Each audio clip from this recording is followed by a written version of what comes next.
இன்னைக்கான கேள்வி என்ன அப்படின்னு பார்த்தீங்கன்னா, மகா சங்கடகர சதுர்த்தி வர 22ஆம் தேதி வருது இல்லையா? இந்த சங்கடகர சதுர்த்தியின் சிறப்பு என்ன? எப்படி வழிபாடு செய்வது? இதில் குறிப்பாக விநாயக பெருமானுக்கு உரியது அந்த தைலம் அப்படி சொன்னால், நவ்வம் கணபதி நகார கணபதி மவ்வம் கணபதி மகார கணபதி சிவ்வம் கணபதி சிகார கணபதி வவ்வம் கணபதி மகார கணபதி. ரொம்பவே அழகா சங்கடகர சதுர்த்தியின் சிறப்புகள் என்ன, நம்ம என்ன அன்றைய தினம் செய்வது சிறப்பு அப்படின்னு ரொம்ப அருமையான விஷயங்கள் பொதுமக்களுக்காக எடுத்து சொன்னதற்கு நன்றிமா. அனைவருக்கும் வணக்கம். இன்னைக்கு நம்ம யாரை சந்திக்க வந்திருக்கோம் அப்படின்னு பார்த்தீங்கன்னா, அருள்வாக்கு மூலம் பலவிதமான பிரச்சனைகளை தீர்த்து கொண்டிருக்கும் அருள்வாக்கு அம்மாவை தான் சந்திக்க வந்திருக்கோம். வணக்கம்மா. வணக்கம்மா. அம்மா, உங்களுடைய அருள்வாக்கு மூலம் பல மக்களுடைய பிரச்சனைகள் தொடர்ந்து தீர்ந்துட்டு வருது. உங்ககிட்ட நிறைய கேள்விகள் கேட்கணும், அதன் மூலமாக மக்களுக்கு பலன் கிடைக்கணும் அப்படிங்கிறது தான் இந்த நிகழ்ச்சியோட நோக்கம் அப்படின்னே சொல்லலாம். இன்னைக்கான கேள்வி என்ன அப்படின்னு பார்த்தீங்கன்னா, மகா சங்கடகர சதுர்த்தி வர 22ஆம் தேதி வருது இல்லையா? இந்த சங்கடகர சதுர்த்தியின் சிறப்பு என்ன? எப்படி வழிபாடு செய்வது? அனைவரும் சர்வகடாட்சம் பிறகு தான் தோன்றி ருத்ரஸ்ரீ ஷீரடி சாய்பாபா புவனேஸ்வரி கஷேத்திரத்திலேருந்து இந்த பதிவு உங்களுக்காக. சங்கடஹர சதுர்த்தி, அதாவது சங்கடங்களை அறுக்கக்கூடிய ஒரு சதுர்த்தி. எல்லோருக்குமே விநாயகர் பெருமான்னா ரொம்ப பிடிக்குங்க. அதாவது யானை முகம், தொந்தி வயிறு, இது எல்லாம் இருந்தாலும், சந்துக்கு சந்து முச்சந்திக்கு முச்சந்தி விநாயகர் பெருமான் இருந்தாலும், நம்ம வீட்டில் எத்தனை விநாயகரை வாங்கி வச்சாலும் நம்மளுக்கு அந்த தாகம் தீராது. ஏன்னா அந்த விநாயகர் மேலே நம்ம கொண்டு உள்ள ஒரு காதல்னு சொல்லலாம். முழு முதற் கடவுள். ஒரு பேப்பரை எடுத்து ஒரு லிஸ்ட்ரி எழுதுனா கூட பிள்ளையார் சுழியை போட்டுட்டு தான் நம்ம எழுதுவோம்.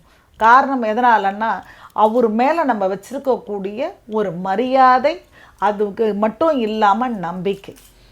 இப்படி சங்கடங்களை தீர்க்கக்கூடிய அந்த விநாயக பெருமானுக்கு சங்கட சதுர்த்தி அன்னைக்கு என்ன பண்ணணும்? எல்லோருமே ஒரு நல்ல ஒரு அபிஷேகங்கள் எல்லாமே பண்ணுவாங்க. அதுவும் சாயங்காலம் சங்கட சதுர்த்தி அன்னைக்கு சாயங்காலம் எல்லாமே பண்ணுவாங்க.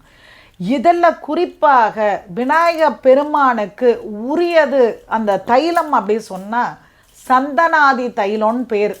அந்த சந்தனாதி தைலத்தில் கண்டிப்பாக சங்கடகர சதுர்த்தி அன்னைக்கு விளக்கு போடணும்.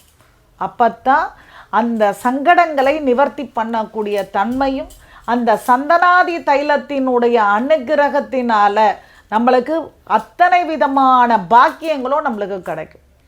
சரி, இதுக்கு கடுமையான விரதம் இருக்கணுமான்னா கிடையவே கிடையாது. எந்த தெய்வங்களும் நீ பட்னி இருந்து என்னை வழிபாடு பண்ணுன்னு சொல்லவே இல்லை. வயிறார சாப்பிட்டுட்டு உன் மனமும் வயிறும் ஒன்று போல் ஒரு நேர்கோட்டில் இருக்கும்போது நீ என்னை வழிபாடு பண்ணால் போதும் அப்படின்னு தான் சொல்கிறாங்க.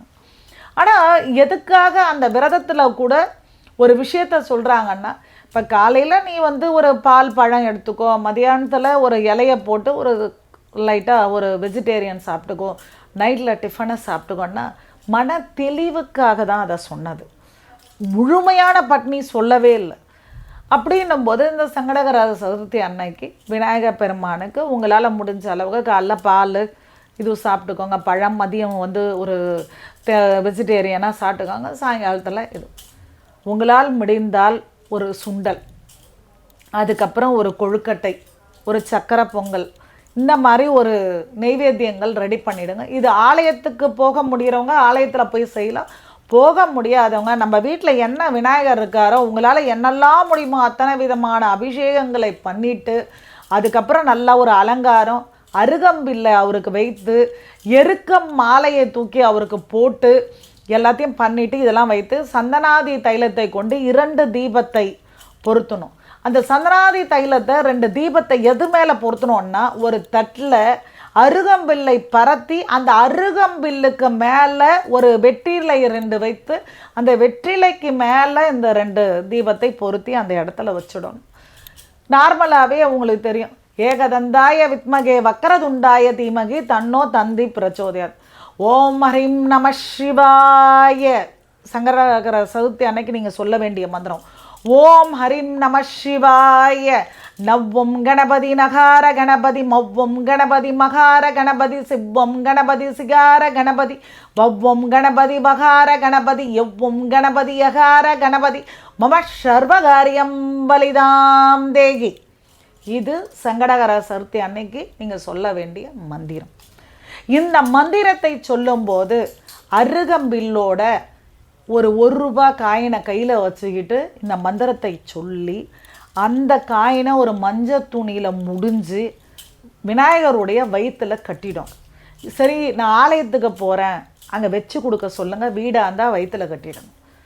இந்த மாதிரி சங்கடகர சதுர்த்தி அன்னைக்கு சங்கடங்களை தீர்க்கக்கூடிய அந்த விநாயக பெருமானிற்கு நான் சொல்லக்கூடிய முறையில் இந்த பூஜையை நீங்கள் பண்ணுறீங்க அப்படின்னும்போது கண்டிப்பாக மாற்றங்கள் வரும். சரிம்மா, ஒரு சங்கடகர சதுர்த்திக்கு பண்ணால் போதுமா அப்படின்னா கிடையாது. 9 சங்கடகர சதுர்த்தியாவது நீங்கள் எடுத்துக்கணும். சரி, இந்த நெய்வேத்தியம் பண்ண பொருளை நம்ம மட்டுமா இல்லை, அக்கம் பக்கத்தில் இருக்கிறவங்களுக்கு, குழந்தைகளுக்கு, இவங்களுக்கெல்லாம் தொன்னையில் வச்சு இதை கொடுக்கணும். இப்போ நம்ம வீட்டுக்கு ஒரு விநாயகரை வச்சு நீங்கள் பூஜை பண்ணுறீங்க, அக்கம் பக்கத்தில் உங்கள் தெரிஞ்சவங்களாம் கண்டிப்பாக வந்து கலந்துப்பாங்க அப்படின்னா அவங்களுக்கும் அந்த அதாவது அருகம்பில்லில் ரூபாயை வைத்து சங்கல்பம் பண்ணி மஞ்சள் துணியில் முடிச்சு கொடுங்க. காரணம் எதனாலனா அது எந்த வீட்டுக்கு போதோ அந்த வீட்டில் இருக்கிற சங்கடங்கள் கலைஞ்சிரும். அது ஒரு சித்தர்கள் முறை, ரொம்ப ரொம்ப அற்புதமான ஒரு பரிகார முறை. இந்த மந்திரத்தை எத்தனை தடவை சொல்லணும் அப்படின்னா 54 தடவையாவது சங்கடகர சதுர்த்தி அன்னைக்கு நீங்கள் சொல்லணும்.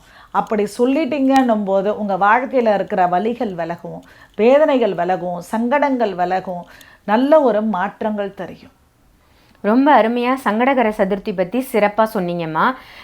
இதே மாதிரி இந்த சங்கடகர சதுர்த்தி அன்னைக்கு இப்போ விநாயகர்லேயே ஒவ்வொரு திருநாமங்கள் கொண்ட விநாயகர் இருப்பாங்க இல்லையா? எந்த விநாயகர் ஆலயம் செல்வது சிறப்பு? அதாவது இடர்களை களையக்கூடிய இடம்புரி விநாயகர் கோயிலுக்கு செல்றது ரொம்ப சிறப்பு. அன்றைய தினத்தில் கோவிலுக்கு என்ன பொருளை தானமாக கொடுக்கலாம்? இப்போ நான் சொன்னேன் இல்லம்மா, அதாவது கோயிலுக்கு தர வேண்டியதில்லை, அங்கே வரக்கூடிய பக்தர்களுக்கு ஒரு மஞ்சள் துணியில் அருகம்பில்லும் ரூபாய் நாணயத்தையும் முடிச்சியாக கட்டி அந்த ஆலயத்தில் பூஜை பண்ணி எல்லோருக்குமே நம்ம கொடுக்கும்போது அவர்களுடைய பிரச்சனை தீரும்போது நம்ம குடும்பத்தில் இருக்கக்கூடிய சங்கடங்களும் தீர்ந்துரும்மா. பொதுவாக விநாயகர் அப்படின்னாலே அருகம்புல் தான் ரொம்ப உகந்தது. நம்ம அருகம்புல் மாலை போடுவோம். இந்த அருகம்புல்ல எத்தனை மாலையாக போடுறது? நம்ம ஒரு பில்களாக கணக்கு பண்ண முடியாது. ஆனால் ஒரு கொத்தா எடுத்து மாலை கட்டும்போது எத்தனை கட்டி போடுவது சிறப்பு? அதாவது ஒத்தப்படையில் போடணும்மா.